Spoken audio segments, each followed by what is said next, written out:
ઓમ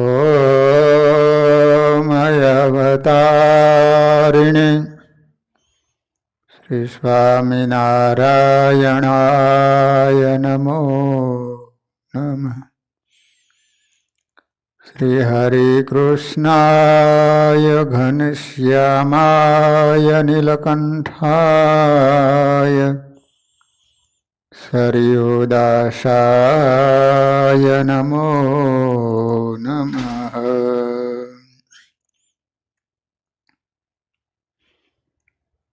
બોલો સ્વામિનારાયણ ભગવાનની જય. શ્રી હરિ કૃષ્ણ મહારાજની જય. શ્રી નરનારાયણ દેવની જય. શ્રી લક્ષ્મીનારાયણ દેવની જય. શ્રી રેવતી બળદેવજી મહારાજની જય. શ્રીમદ ભાગવતજીમાં દ્વિતીય સ્કંદમાં પરીક્ષિતે પ્રશ્ન કર્યો છે કે માયા જડ છે કે ચેતન? જડ ચેતનની ગાંઠ ક્યારે પડી તે મને સમજાવો. સુખદેવજી કહે છે કે માયા જોડે જીવનો સંબંધ નથી. જેમ સ્વપ્નમાં જે દ્રશ્યો દેખાય છે તેનો સ્વપ્ન દ્રષ્ટા જોડે સંબંધ નથી, તેમ માયા ખોટી છે. માયા જો સત્ય હોય તો એનો વિનાશ થાય નહીં. માયાનો વિનાશ જ્ઞાનથી થાય છે. આ માયા જીવને વળગેલી છે. માયા જીવને ક્યારે કેમ વળગી કહી શકતું નથી. તેનું મૂળ શોધવા જવાની જરૂર નથી. માયા એટલે અજ્ઞાન. અજ્ઞાન ક્યારથી શરૂ થયું તે જાણવાની શી જરૂર છે? અજ્ઞાનનો જ્ઞાનથી તાત્કાલિક નાશ એ જરૂરી છે. કપડા પર ડાઘો પડ્યો હોય, શાનાથી પડ્યો, ક્યારે પડ્યો, ક્યાં પડ્યો, કઈ શાહીથી પડ્યો વગેરે વિચારવાને બદલે દાગ દૂર કરવો એ જ વધુ છે. જે ગાફલ છે, ઈશ્વરથી વિમુખ છે, એને માયા ત્રાસ આપે છે, મારે છે. જ્ઞાની પુરુષો જે સતત ભક્તિ કરે છે એને માયા દેખાતી નથી. માયાનો બહુ વિચાર કરવા કરતા માયાના પતિ ભગવાનના શરણે જવું. એક વખત સુદામાએ શ્રી કૃષ્ણ ભગવાન પાસે માગણી કરી, મારે તમારી માયાના દર્શન કરવા છે. તમારી માયા કેવી હોય? શ્રી કૃષ્ણ કહે છે કે તું આખો દિવસ મારું ધ્યાન ભક્તિ કરે છે, તેથી તને મારી માયા ક્યાંથી દેખાય? તું મને ભૂલી જા તો એ દેખાય. સુદામા કહે પણ એકવાર તો તમારી માયા બતાવો. કૃષ્ણ કહે સમય આવે દર્શન કરાવીશ. એક દિવસ ભગવાને સુદામાને કહ્યું, ચાલો આજે ગોમતીમાં સ્નાન કરવા જઈએ દ્વારકામાં. ભગવાન સ્નાન કરી પીતાંબર પહેરે છે. સુદામા દેવ ભગવાનને ભૂલે તો માયા દેખાય. મારે સ્નાન કરી જલ્દી બહાર નીકળવું છે એવો વિચારમાં સુદામા ભગવાનને ભૂલી ગયા. સુદામાએ ગોમતીના જળમાં ડૂબકી મારી ત્યારે જ પ્રભુએ પોતાની માયા બતાવી. સુદામાને લાગ્યું કે ગોમતીમાં પૂર આવ્યું, તે તણાતા જાય છે. એક ઘાટનો આશરો લઈ બહાર નીકળે છે અને ફરતા ફરતા ગામમાં જાય છે. ત્યાં ઊભેલી હાથણીએ એમના ગળામાં ફૂલની માળા નાખી. ગામના લોકો સુદામા પાસે આવીને કહે, અમારા દેશના રાજા મરણ પામેલા છે. આ ગામનો કાયદો છે કે હાથણી જેના ગળામાં હાર પહેરાવે તે રાજા થાય. અમારા દેશના રાજા સુદામા એ દેશના રાજા થયા. રાજકન્યા સાથે લગ્ન કર્યું. 12 વર્ષ સંસાર ચાલ્યો. 12 પુત્રો થયા. તેવામાં રાણી એક દિવસ માંદી પડી, મૃત્યુ પામી. સુદામા રડવા લાગ્યા. તે બહુ સુંદર અને સુશીલ હતી. લોકો આવીને કહે, તમે રડો નહીં. અમારી માયાપુરીનો કાયદો છે કે તમારી પત્ની જ્યાં ગઈ છે ત્યાં તમને મોકલવામાં આવશે. પત્ની સાથે તમારે પણ અગ્નિમાં પ્રવેશ કરવો પડશે. સુદામા પત્ની માટે રડવાનું ભૂલી ગયા, પોતાને માટે રડવા લાગ્યા. સુદામા કહે, મને સ્નાન સંધ્યા કરી લેવા દો, પછી મને બાળજો. તે સ્નાન કરવા ગયા. 4 જણા એમની ફરતે ઊભા છે, જેથી આ ભાગી ન જાય. સુદામા ગભરાટમાં પ્રભુની યાદ કરે. રડતા રડતા સુદામા ગોમતી નદીમાંથી બહાર આવ્યા. ભગવાન પૂછે છે, કેમ રડે છે? સુદામા કહે, આ બધું ક્યાં ગયું? આ છે શું? કાંઈ સમજાતું નથી. ભગવાન કે, બેટા, આ મારી માયા છે. મારા વિના જે ભાસે છે તે મારી માયા છે. જે મને ભૂલે છે એને માયા મારે છે. મને ભૂલતો નથી એને માયા મારી શકતી નથી. માયા એટલે બ્રહ્મનું વિસ્મરણ. ના હોય તે બતાવે, એનું નામ કહેવાય માયા. માયાથી મોહ પામેલો જીવ માયા સાથે નાચવા લાગે છે. માયા નર્તકી છે, બધાયને નચાવે છે. માયાના મોહમાંથી છૂટવું હોય તો નર્તકી શબ્દને ઉલટાવો તો શું થશે? કીર્તન. કીર્તન કરો તો માયા છૂટશે. કીર્તન ભક્તિમાં દરેક ઇન્દ્રિયને કામ મળે છે. તેથી મહાપુરુષો તેને શ્રેષ્ઠ કહે છે. માયાને તરવા, માયા જેમની દાસી છે માયા પર જોઈએ. દેવી એષા ગુણમયી મમ માયા દુરત્યયા મામેવય પ્રપદ્યંતે માયા મેતામ તરંતી તે. આ માયામાંથી તરવું હોય તો ભગવાનના શરણે જાઓ. ભગવાનના શરણે જવાથી જીવ માયાને તરી જાય છે. બાકી ગમે એટલા ઉપાય કરો પણ માયાને જીતી શકાતી નથી.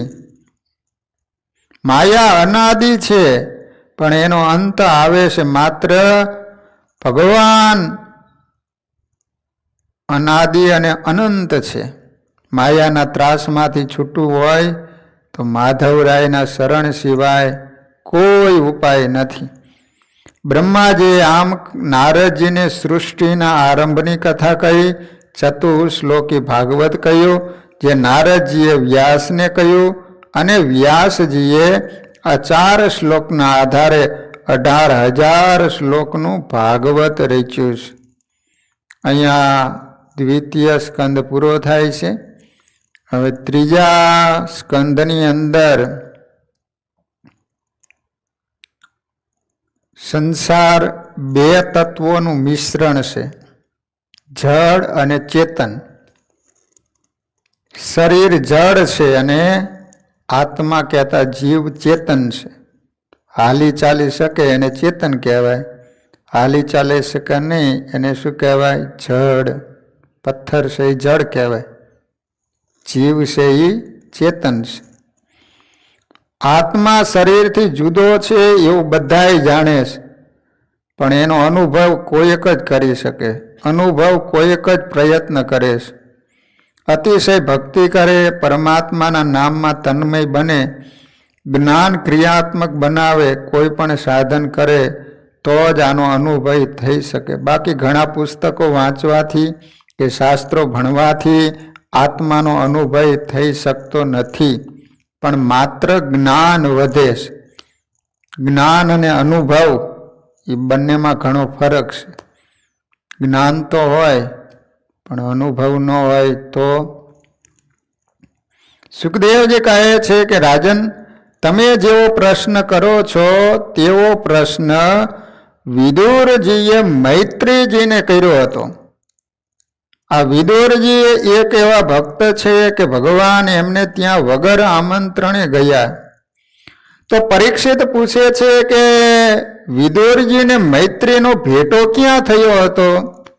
વિદુરજી તો પરમ વૈષ્ણવ હતા, તે ઘર છોડીને જાત્રા કરવા ગયા તે આશ્ચર્ય લાગે છે. સરસ મજાનો પ્રશ્ન પૂછે છે કે વિદુરજીએ ઘરનો ત્યાગ શા માટે કર્યો? એવમ એતત પુરા પૃષ્ઠ મૈત્રેયો ભગવાન કિલ ક્ષત્રાવનમ પ્રવિષ્ટેન ત્યક્ત્વા સ્વગૃહમ ઉદ્વિતમતમ. વિદુરજીએ ઘરનો ત્યાગ શા માટે કર્યો? સુખદેવજી મહારાજ પરીક્ષિત રાજાને કહે છે કે રાજન, પાંડુ રાજા સ્વર્ગે સિધાવ્યા, હસ્તિનાપુરની ગાદી ઉપર ધૃતરાષ્ટ્ર આવ્યા છે. ધૃતરાષ્ટ્ર કુંતા માતાની સારી એવી ખબર રાખે છે, પણ કુંતાને ખબર નથી કે આ જેઠ તો ઠેઠ પહોંચાડી દે એવો છે. ધૃતરાષ્ટ્રે વિચાર કર્યો છે કે યુધિષ્ઠિર મોટા છે, માટે આ રાજ્ય તો ભવિષ્યમાં એને જ મળશે, મોટો હોય એને જ મળે ને, માટે પાંચેયનો કાંટો કાઢી નાખું, આ પાંચેયને મારી નાખું ને તો મારો દીકરો દુર્યોધન એને હસ્તિનાપુરની ગાદી મળે. પુત્રનો મોહ હતો ને, એટલે પાંચે પાંડવોને મારી નાખવા માટેનું એને કાવતરું કર્યું કે આને કઈ રીતે મારી નાખવા. એટલે એને એક કેમિકલ્સનો મહેલ બનાવવામાં આવ્યો, જેને લાક્ષાગ્રહ કહેવામાં આવે છે. ઓલી લાખ આવે ને પોસ્ટ ઓફિસમાં હોય, આમ તમે આમ આગ મૂકો ને તરત જ હળગી જાય. આખો મહેલ એનો બનાવવામાં આવ્યો કે આમ અગ્નિ મૂકો ને 20 મિનિટે ભડકો થઈ જાય. એટલે એ લાક્ષા ભવન બનાવવામાં આવ્યો. ધૃતરાષ્ટ્ર કુંતા પાસે આવી અને ખોટો રોવાનો દોર શરૂ કર્યો. એ કહે છે કે તમે હમણાંથી ક્યાંય બહાર નીકળ્યા નથી, તમારા પિતાજી પતિ તો સ્વર્ગે સિધાવી ગયા, માટે હવે તમે એમ કરો કે થોડુંક બહાર ફરવા માટે જાઓ અને તમારે રહેવા માટેનું સુંદર મજાની સુવિધા કરાવી આપીશ.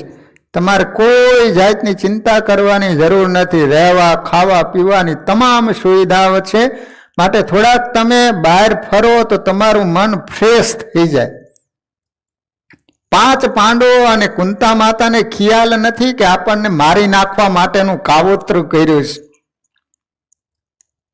અને અમુક માણસોને ખૂંચાવાના જ કામ કરતા હોય છે. અને પાંચ પાંડવો અને કુંતા માતા એ લાક્ષાગ્રહ ભવનમાં ગયા અને કહેવાય છે કે એ વખતે આગ ચાપવામાં આવીને જોવે એ રીતે ભડભડ કરતો લાક્ષાગ્રહ સળગી ગયો. એ વખતે પાંચ પાંડવો અને કુંતા માતા દ્રૌપદી સાથે કુંતા માતા સાથે હતા. સહદેવે ભીમને ધ્યાન દોર્યું, ભોંયરામાંથી આપણે બહાર નીકળી ગયા, એની અંદર એક ભોંયરું હતું. તો હવે આખો લાક્ષાગ્રહ બળી ગયો મહેલ. એટલે ધૃતરાષ્ટ્રે 100 કૌરવોએ વિચાર કર્યો કે હવે તો પાંચ પાંડવો અને કુંતાજી તો મરી ગયા, એ તો એટલા બધા મોજમાં આવી ગયા, આનંદમાં આવી ગયા કે હવે તો હસ્તિનાપુરની ગાદી તો અમારા દીકરા દુર્યોધનને જ મળશે. પણ આ બાજુ પાંચ પાંડવો ભોંયરામાંથી બહાર નીકળી અને દ્રુપદ રાજાને ત્યાં ગયા છે, ત્યાં વિજય મેળવ્યો. હવે આ બાજુ ધૃતરાષ્ટ્રને ખ્યાલ આવ્યો કે ઓહો, પાંચ પાંડવો તો જીવતા છે. એટલે એને દુર્યોધન શકુનીએ જુગારનું આયોજન, અને એમાં તૈયાર હતા શકુની. અને ધૃતરાષ્ટ્રને એવી રીતે મનમાં આવ્યા કે જેને કારણે પાંચ પાંડવો જુગારમાં હારી ગયા, 12 વર્ષનો વનવાસ, 1 વર્ષ ગુપ્તવાસ. 5 પાંડવોએ 12 વર્ષ વનવાસ પૂરો કર્યો, 1 વર્ષ ગુપ્તવાસ પણ પૂરો કર્યો. અને પછી ધૃતરાષ્ટ્રને કહેવામાં આવ્યું કે તમારી જે શરત હતી શરત પ્રમાણે વનવાસ અમે પૂર્ણ કર્યો છે, માટે અમને હસ્તિનાપુરનું રાજ્ય મળવું જોઈએ. પણ કૃષ્ણ ભગવાન વિચાર કરે છે કે પુત્ર મોહને કારણે ધૃતરાષ્ટ્ર આપવા માટે તૈયાર નથી. ભગવાને વિચાર્યું કે હું દૂત બનીને જઉં, યુદ્ધ થતું અટકાવું. યુદ્ધ થશે તો આની અંદર હજારો માણસો મરી જશે, હજારો નહીં પણ લાખોની સંખ્યામાં. માટે ગમે તેમ સમજાવી અને યુદ્ધ બંધ રહે, એમાં જ બંનેનું ભલું છે, સારું છે. નહીતર આમાં 5 પાંડવોનો વિજય નહીં થાય, 100 કૌરવોનો વિજય નહીં થાય, કાળનો વિજય થશે. ભગવાન દૂત બની અને હસ્તિનાપુરમાં આવે છે. આ બાજુ શકુનીએ દુર્યોધનને કહ્યું કે દુર્યોધન, જરાય પણ ઉતાવળો થઈશ નહીં. અત્યાર સુધી જે હતા એ બધા ડેંડાને તે પકડ્યા હતા, મણિધર આવે, જરાય પણ ડાયો થતો નહીં, બહુ સમજી વિચારીને કામ લઈ જાય, નહીતર બાજી બગડી જવાની. પણ દુર્યોધન મામાને કહે છે કે આપણી પાસે હસ્તિનાપુરનું રાજ્ય માગે, એ કેમ ચલાવી લેવાય? તો કે એમ કરો, ભગવાન આવે ને ત્યારે એનું એવું ભવ્યતાપૂર્વક સ્વાગત કરો અને અનેક પ્રકારના મેવા મીઠાઈ કરીને એને જમાડો અને એને રાજી કરી, અને જ્યારે યુદ્ધ થાય ને ત્યારે એની પાસે આપણે માગી શકીએ. હા, એ વાત તમારી સાચી છે. કૃષ્ણ ભગવાન આજ દૂત બનીને હસ્તિનાપુરમાં આવે છે. એ વખતે સારી હસ્તિનાપુર શણગારવામાં આવેલી છે. તમામ મોટા મોટા ભગવાનની સન્મુખ લેવા માટે ગયા છે. સારી સભા ભરાઈને બેઠેલી છે. કૃષ્ણ ભગવાન વાત કરે છે કે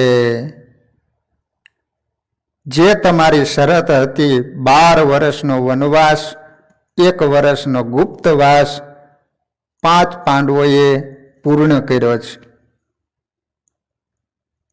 ત્યાં દુર્યોધન વચમાં ઉભો થઈ અને કહે છે કે ગુપ્તવાસ વખતે છતાં થઈ ગયા હતા, માટે કહી દો એને ફરીને 12 વર્ષ સુધી વનવાસ કરવા માટે નીકળી જાય. કૃષ્ણ ભગવાન કહે છે કે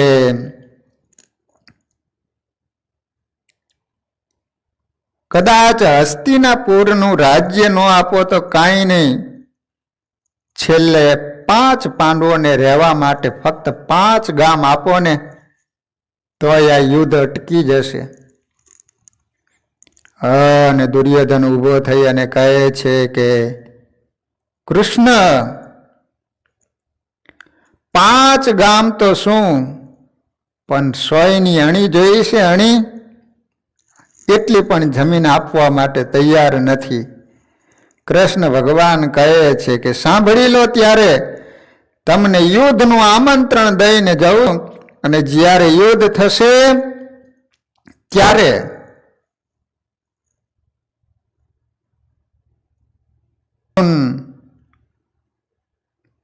ગાંડો થશે, ત્યારે એક પણ આમાંથી તમે બચવાના નથી.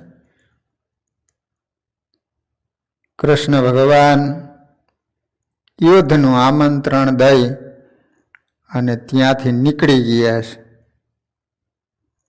પછી તો શકુની દુર્યોધન ભગવાનને કહે છે કે બપોરે જમવાનો સમય થઈ ગયો છે, માટે જમીને તમે જાઓ.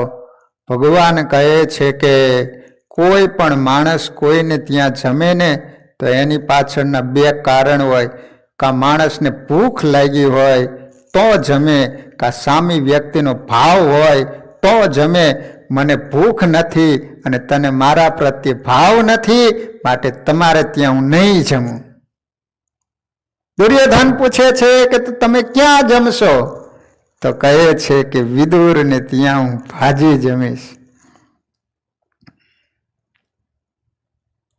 સુખદેવજી મહારાજ પરીક્ષિત રાજાને કહે છે કે રાજન, આ બાજુ વિદુરજી એને લોકોને પૂછ્યું છે કે કોણ આવવાનું?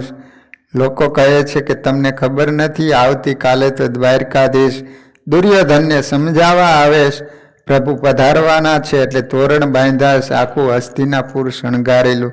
વિદુરજીને આનંદ થયો છે. વિદુરજી ઘેર આવ્યા, આજે આનંદમાં છે. સુલભા પૂછે છે આજે કેમ આટલા બધા આનંદમાં છો? વિદુરજી કહે છે કે સત્સંગમાં બધી કથા કહીશ. પતિ પત્નીનો નિયમ હતો કે આખો દિવસ મૌન રાખે છે, માત્ર સત્સંગ કરવા બેસે ત્યારે જ બોલે.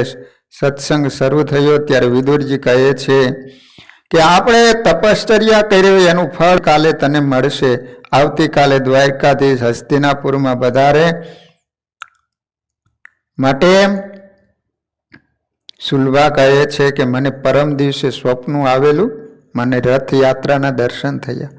પ્રભુએ મારા સામે જોયું, ગાલમાં સ્મિત હાસ્ય કર્યું. મને સ્વપ્નમાં રથયાત્રાના દર્શન થયા હતા, તે સફળ થાય છે. વિદુરજી કહે છે કે દેવી, સ્વપ્ન ઘણું સુંદર છે, આ સ્વપ્નનું ફળ મળશે. આવતીકાલે માલિકના દર્શન જરૂર થશે. સુલભા કહે છે નાથ, પ્રભુ સાથે તમારો કોઈ પરિચય છે? વિદુરજી કહે છે હું જ્યારે શ્રી કૃષ્ણને વંદન કરું છું ને ત્યારે તેઓ મને નામથી બોલાવતા નથી. હું લાયક તો નથી પણ વયોવૃદ્ધ છું, એટલે મને કાકા કહીને બોલાવે છે.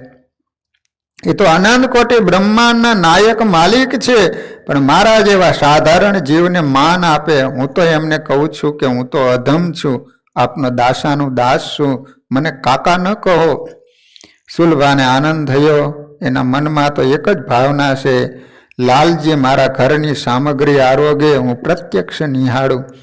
વિદુરજીને કહે છે કે તમારે એમની સાથે પરિચય છે તો તેમને આપણે ત્યાં આપવા આમંત્રણ આપો.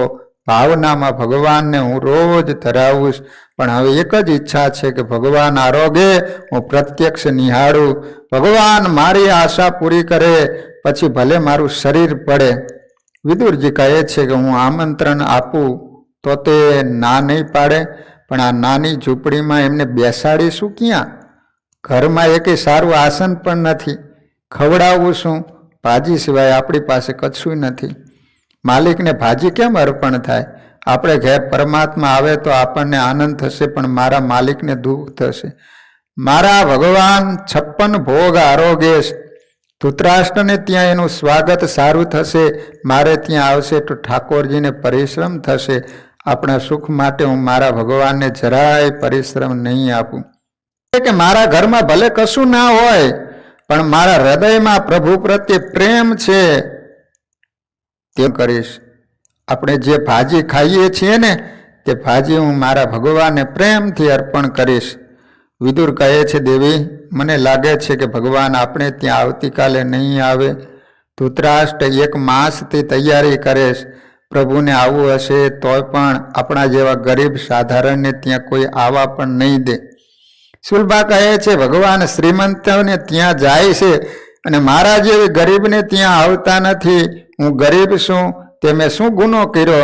તમે કથામાં અનેક વાર કહ્યું છે કે પ્રભુ પ્રેમના ભૂખ્યા છે, ગરીબ ભક્તો પરમાત્માને વહાલા લાગે છે.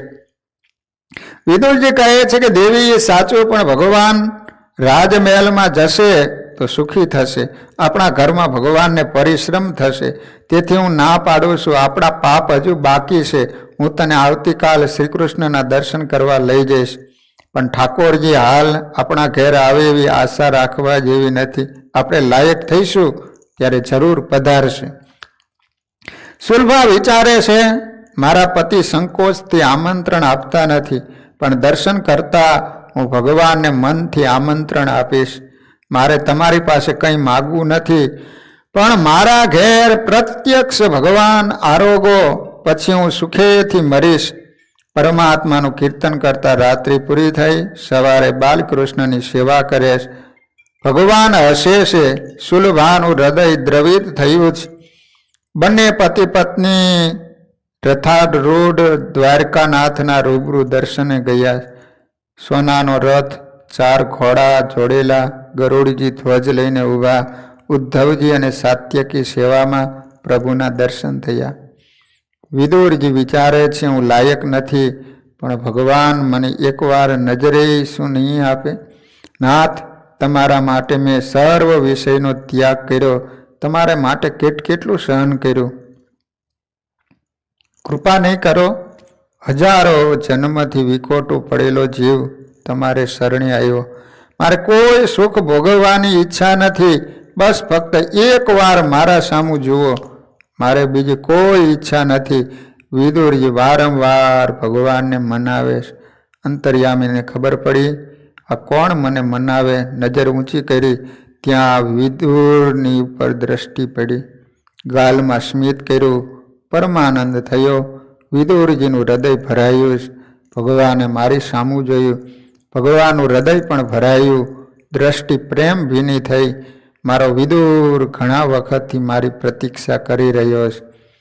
સુલભાને પણ ખાતરી થઈ, મારા ભગવાન મને જોઈને હસતા હતા. પ્રભુએ મને અપનાવી છે. મારા ભગવાને મારી સામે જોયું. મને ભગવાન ઓળખે છે કે હું વિદુરની પત્ની છું. એટલે આંખ ઊંચી કરી નજર આપી. પ્રભુએ આંખથી ઈશારો કર્યો. આંખથી આ ભાવ બતાવ્યો કે હું તમારે ત્યાં આવવાનો છું. પતિ પત્ની અતિ આનંદમાં હતા. આનંદ હૃદયમાં સમાતો નહોતો. આંખ વાટે બહાર આવતો હતો, તેથી ઈશારો સમજી શક્યા નહીં. શ્રી કૃષ્ણ ધૃતરાષ્ટ્ર અને દુર્યોધન ખૂબ સમજાવે, કહે છે કે આજે દ્વારકાના રાજા તરીકે નહીં, પાંડવોના દૂત તરીકે આવ્યો છે. દુષ્ટ દુર્યોધન સમજતો નથી અને દ્વારકાનાથનું અપમાન કરે. કહે છે કે ભીખ માગવાથી રાજ્ય મળતું નથી. ભગવાન સમજી ગયા આ મૂર્ખો છે, એને માર પડ્યા વગર અક્કલ આવશે નહીં. ધૃતરાષ્ટ્ર કહે છે, 2 ભાઈના ઝઘડામાં તમે વચ્ચે ના પડો, આરામથી ભોજન કરો, 56 ભોગ તૈયાર હશે. શ્રી કૃષ્ણ કહે છે, તારા ઘરનું ખાવું તો બુદ્ધિ બગડે, પાપીના ઘરનું ખાવાથી બુદ્ધિ બગડે. શ્રી કૃષ્ણ બીજા રાજાઓને, બ્રાહ્મણોને, અરે દ્રોણાચાર્યને પણ એના ઘેર ભોજન કરવાની ના પાડે. ભગવાન વિચારે છે, વિદુર ઘણા સમયથી મારી પ્રતીક્ષા કરી રહ્યો છે, આજે મારે ત્યાં જવું છે. ભગવાન સારથીને આજ્ઞા કરી છે કે વિદુરજીની ઝૂંપડી પાસે લઈ જા. ગડગડાટ ઘંટાનાદ કરતો રથ ચાલ્યો. આ બાજુ વિદુરજી વિચાર કરે, હું હજી લાયક થયો નથી, એટલે પ્રભુ મારે ત્યાં આવતા નથી. આ સેવામાં સુલભાનું હૃદય આર્દ્ર બન્યું છે. સુલભા ભગવાનને વિનવેશ, લાલજી, મેં તમારા માટે સર્વસ્વનો ત્યાગ કર્યો, તો પણ તું મારે ત્યાં નહીં આવે? નાથ, ગોકુળની ગોપીઓ કહેતી હતી તે સાચું છે કે કનૈયો કપટી છે. આવું તો પ્રેમની મૂર્તિ ગોપીઓ જ બોલી શકે. મને તો એમ કહેવાનો અધિકાર નથી, હું પાપી છું. નાથ, રોજ તમારા માટે હું રડું છું, તમે હસો છો. આ તમારી આદત સારી નથી. જે વૈષ્ણવ તમારી પાછળ પડે તેને તમે રડાવો તો તમારી ભક્તિ કોણ કરશે? મારી આ વૃદ્ધ અવસ્થા છે, મારા જીવનનો છેલ્લો મનોરથ છે. આપ મારે ઘેર આવો અને તમે આરોગો ને હું તમારા દર્શન કરું, પછી સુખેથી મરીશ. વૈષ્ણવો અતિ પ્રેમથી કીર્તન કરે છે, ત્યાં પરમાત્મા પધારે. કીર્તન ભક્તિ શ્રી કૃષ્ણને અતિ પ્રિય છે. સુદામાજી ભજન કરે ને ત્યારે કનૈયો આવીને તંબુરો આપે છે. સુરદાસ ગીત સાંભળે છે. ભગવાન કહે છે, ન તો હું વૈકુંઠમાં રહું છું, ન તો યોગીઓના હૃદયમાં, પણ હું ત્યાં જ રહું છું જ્યાં મારા ભક્તો પ્રેમમાં મારું કીર્તન કરે. ઝૂંપડી બંધ કરી વિદુર સુલભા ભગવાન નથી કે જેના નામનું કીર્તન કરે આજ એમના દ્વારે બહાર ઊભા છે. બહાર ઊભે ઊભે 2 કલાક થયા. પ્રભુ વિચારે કે આ લોકોનું કીર્તન પૂરું થાય એમ લાગતું નથી. સતત ભૂખ લાગી હતી. પ્રભુએ વ્યાકુળ થઈ બારણા ખખડાવ્યા, કહે કે કાકા હું આવ્યો. વિદુરજી કહે, દેવી દ્વારકાનાથ આવ્યા હોય એમ લાગે. જ્યાં દરવાજો ઉઘાડ્યો ત્યાં શંખ ચક્ર ગદા ધારી ચતુર્ભુજ નારાયણના દર્શન થયા. પરમાનંદ થયો. અતિ હર્ષમાં આસન આપ્યું નથી. પ્રભુએ હાથે દર્ભનું આસન લીધું. વિદુરજીનો હાથ પકડી બેસાડે છે. ભગવાન કહે છે કે તમે શું જુઓ છો? હું ભૂખો છું, મને ભૂખ લાગી, કંઈક ખાવાનું આપો. પ્રેમી ભગતને જોવે ને ભગવાનને ભૂખ લાગે. પરમાત્મા ખાતા નથી. એ જો જગતનું પોષણ કરે એ તો વિશ્વંભર છે. આજે એ ભગવાનને ભૂખ લાગી. ભક્તિમાં એટલી શક્તિ છે કે નિષ્કામ ભગવાનને સકામ બનાવે. ભગવાન આજે માગીને ખાય છે. વિદુરજી પૂછે છે, તમે ત્યાં 56 ભોગ આરોગી નથી આવ્યા? ભગવાન કહે છે, કાકા જેના ઘરનું તમે ન ખાઓ એ ઘરનું હું ખાતો નથી. પતિ પત્ની વિચારમાં પડ્યા છે કે ભગવાનનું સ્વાગત કેમ કરું. પોતે કેવળ ભાજી ખાઈને રહેતા હતા. ભાજી ભગવાનને કેવી રીતે અર્પણ કરું, કંઈ સૂઝતું નથી. ત્યાં તો દ્વારકાનાથે પોતાના હાથે ભાજી ચૂલા ઉપરથી ઉતારી. પ્રભુએ વિચાર્યું, મારું ઘર માનીને આવ્યો છો તો પછી મારા હાથે લેવામાં શું વાંધો? પ્રેમથી ભાજી આરોગે. ભાજી ના તો શું પણ કાકીના ખૂબ વખાણ કર્યા. સુલભાનો મનોરથ પૂરો થયો. મીઠાશ ભાજીમાં નથી, મીઠાશ પ્રેમમાં. ભગવાને દુર્યોધનના મેવા ન ગયમાં, પરંતુ આને વગર આમંત્રણે વિદુરના ઘેર જઈને જાતે ભાજી આરોગી. તેથી લોકો આજ પણ ગાય છે કે સબસે ઊંચી પ્રેમ સગાઈ, દુર્યોધન કા મેવા ત્યાગી, સાગ વિદુર ઘર પાઈ, सबसे ऊंची प्रेम सगाई. प्रेम के बस अर्जुन रथ हायको, भूल गए ठकुराई. हूँ ठाकोर छू, भगवान छू, भगवान पण भूली गया. अर्जुनजी नो रथ चलायो. प्रेम होय ने त्या भगवान नाचे. प्रेम होय त्या भगवान काम करे. मालिके एक सामान्य सारथी ड्राइवर बनी अने अर्जुननो रथ हांक्यो हतो. केम? बस मात्र एक प्रेम ने कारणे. बस आ एक प्रेम ने वश पोतानी ठकुराय पण भूली गया. भगवान ने भूख लागे, आना पर महात्माओए चर्चा करीश. उपनिषदनो सिद्धांत छे के भगवान ने भूख लागती नथी. कहे छे संसार वृक्षमां बे पंखीओ बैठा, जीव अने शिव. जीव रूपी पक्षी विषय रूपी फल खाय छे, तेथी ए दुखी छे. परमात्मा एने साक्षी रूपे निहाळे छे. भगवान खाता नथी. उपनिषदनो आ सिद्धांत पण खोटो नथी अने भागवतनो सिद्धांत पण खोटो नथी. भागवत कहे छे के भगवान नित्य तृप्त छे. ईश्वर नित्य आनंद स्वरूप छे. पण आनंदमय भगवान ने भक्तनो प्रेम जोईने खावानी इच्छा थाय छे. भक्तना हृदयमां अति प्रेम उभराय तो निष्काम पण सकाम बने छे. त्यारे भगवान आरोगे छे. ईश्वर प्रेमना भूख्या छे. काशीमां एक वखत चर्चा थई के भक्ति श्रेष्ठ छे के ज्ञान? बेमा श्रेष्ठ क्यों? पंडितो कृष्णानंद सरस्वती पासे गया. तेओए कह्युं के ज्ञान वस्तु एवी छे के जे वस्तु ने जाणे एने ज्ञान थयुं कहेवाय. जे जेवुं छे तेवुं तेने जाणवुं एनुं नाम कहेवाय ज्ञान. पण भक्तिमां प्रेममां एवी शक्ति छे ते जल ने चेतन बनावे छे. निष्काम भगवान ने सकाम बनावे छे अने भगवान ने साकार बनावे छे. ज्ञान में कोई वस्तुनु परिवर्तन करवानी शक्ति नहीं, पण भक्ति में प्रेम में कोई वस्तु ने परिवर्तन करवानी शक्ति छे. ईश्वर ने पण परतंत्र बनावे छे. भगवान तो नकर स्वतंत्र छे ने, एने कोईनी आज्ञा लेवानी जरूर खरी? એ તો સ્વતંત્ર છે, પણ પ્રેમમાં એટલી તાકાત છે કે ભગવાનને પણ પરતંત્ર બંધન બનાવેલો. એ ભગવાનને વડતાલ જવું હોય રામનવમીનો ઉત્સવ કરવા તો લાડુબા જીવુબાની આજ્ઞા માગે. ભગવાનને આજ્ઞા માગવાની હોય કે લાડુબા જીવુબાના આજ્ઞા માગવાની હોય. માણકી ઘોડી લઈને તૈયાર થયા તો માણકી ઘોડી પાછી વળે. જીવુબા ને લાડુબાએ વૃત્તિ ખેંચીને પ્રેમી ભક્ત કહે, પ્રેમાનંદ સ્વામી કહે છે કે ભગવાન જીવુબા લાડુબાને કહે કે તમે આજ્ઞા આપો, અમે જઈએ વ્રત પૂરી, જાવો પ્રભુ રામ નવમી નથી દૂરી, સેવક દાસ પ્રેમાનંદ હજુરી. હે જીવુબા, હે લાડુબા, હે બહેનો, તમે રજા આપો, હું વડતાલ રામનવમીનો ઉત્સવ કરી અને તરત પાછો આવતો રહીશ.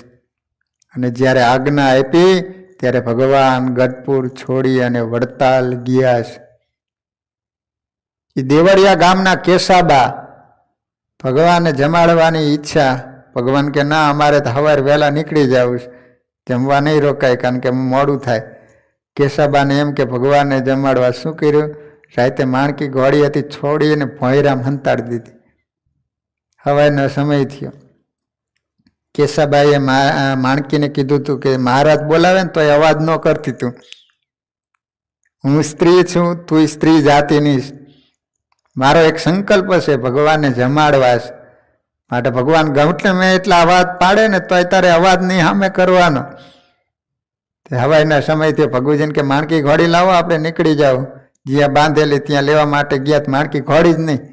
મહારાજને કે માણકી ઘોડી નથી. કેશાબાને બોલાવો. માણકી લઈ ગયું કોણ? ઓલો દરવાણી હૂતો તેને જગાડ્યો કે એટલે માણકી ઘોડી અહીંથી કોઈને લઈને ગયો હતો? એ કે ના, હું અહીંયા જ હૂતો, દરવાજો બંધ જ છે, કોઈ નથી ખોલ્યો. તો શું આકાશમાં જતી રહી? પાતાળમાં જતી રહી? કેશાબા કહે છે કે મહારાજ, ઘોડી ગમે ત્યાં ગઈ હશે, શોધીને તમારી સમક્ષ હાજર કરીશ, પણ શોધતા વાર તો લાગે ને, ગોતતા ક્યાં ગઈ હોય. તો તમારે માટે હું થાળ કરું. તો મહારાજ કે વાંધો નહીં, પણ માણકી ઘોડી હાજર કરવી જોઈએ. એ કે જવાબદારી મારી. થાળ કર્યો અને મહારાજ જમ્યા ને ભોંયરામાંથી માણકી ઘોડીને લાવ્યા. મહારાજ કહે છે કે માણકી ઘોડી એટલી કયાગરી, ગમે ત્યાં ગઈ હોય ને એક બૂમ પાડો ને ત્યાં માણકી ઘોડી હાજર થઈ જાય. પણ પ્રેમને કારણે મહારાજ કહે છે કે આજ તમારા પ્રેમને કારણે જમવા માટે હું રોકાણ. ભક્તિ સ્વતંત્ર ઈશ્વરને પણ પરતંત્ર બનાવે છે. એટલે જ્ઞાન કરતા ભક્તિ શ્રેષ્ઠ છે. જ્ઞાનથી પ્રેમ શ્રેષ્ઠ છે. જ્ઞાનેશ્વર અને નામદેવ જાત્રાએ નીકળ્યા હતા. રસ્તામાં તરસ લાગી. એ કૂવો જોઈએ, પાણી ઊંડું હતું, દોરડી હતી નહીં. કરવું શું? જ્ઞાનેશ્વર પાસે લઘુમાં સિદ્ધિ હતી. તે સૂક્ષ્મ સ્વરૂપ લઈ કૂવામાં જઈ પાણી પી આવ્યા. પણ નામદેવ ભગત છે, બહાર ઊભા રહી પ્રભુને પ્રાર્થના કરે છે. પ્રભુએ પ્રાર્થના સાંભળી, કૂવામાં પાણી ઉભરાયું અને ઉપર આવ્યું. નામદેવને પાણી જોડે નીચે કૂવામાં જવું પડ્યું નહીં, પણ પાણી એમની પાસે આવ્યું. તેથી સિદ્ધ થાય છે કે ભક્તિ શ્રેષ્ઠ છે. સુખદેવજી મહારાજ પરીક્ષિત રાજાને કહે છે કે વિદુરજીએ કુસંગનો ત્યાગ કર્યો અને સત્સંગ સ્વીકાર્યો ત્યારે ભગવાન મળ્યા. મનુષ્ય સંગથી સુધરે છે અને સંગથી જ બગડે છે. મનુષ્ય જન્મથી શુદ્ધ હોય, બગડેલો હોતો નથી, પણ મોટો થતા જેના સંગમાં આવ્યો હોય બને છે. તમારે જેવા થવું હોય તેવા લોકોના સંગમાં રહો. અતિ વિલાસીના સંગથી જીવન બગડે છે. ભજનાનંદી સંતનો સંગ કરવાથી જીવન સુધરે છે. કૃષ્ણ પ્રેમમાં રંગાયેલા સંત મળે તો જ એમનો સંગ લાગે.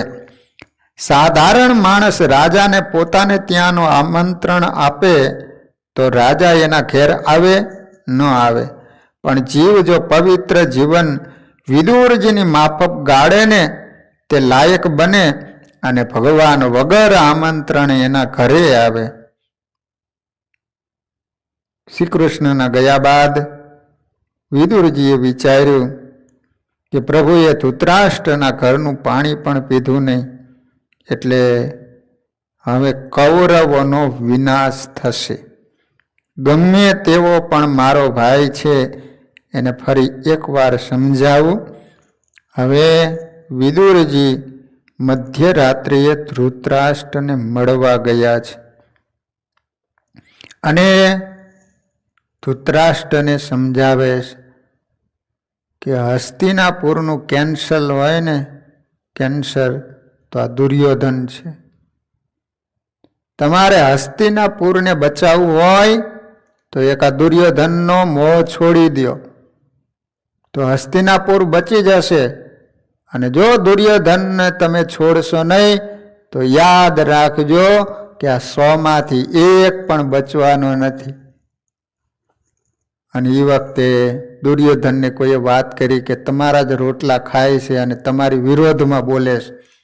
અને એ દુર્યોધન લાલચોળ થાય છે.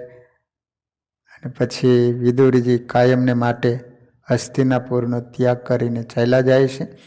એ સારી કથા આપણે કાલે શ્રવણ કરીશું. અહીંયા કથાનો સમય પૂરો. હરિસ્મરણ સાથે કથાને વિરામ. શ્રીપતિમ શ્રીધરમ સર્વદેવેશ્વરમ ભક્તિધરમ આત્મજમ વાસુદેવો મરે માધવમ કેશવમ કામદમ કારણમ સ્વામિનારાયણમ નીલકંઠમ ભજે સહજાન સંહરા. નારાયણ સ્વામિનારાયણ સ્વામિનારાયણ સ્વામિનારાયણ સ્વામિનારાયણ.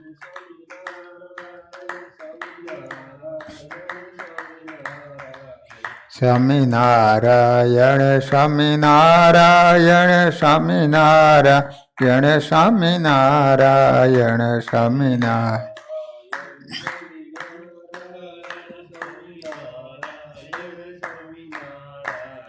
સ્વામિનારાયણ સ્વામિનારાયણ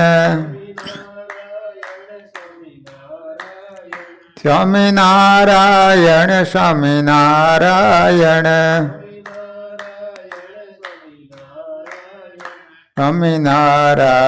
સ્વામિનારાયણ સ્વામિનારાયણ સ્વામિનારાયણ સ્વામિનારાયણ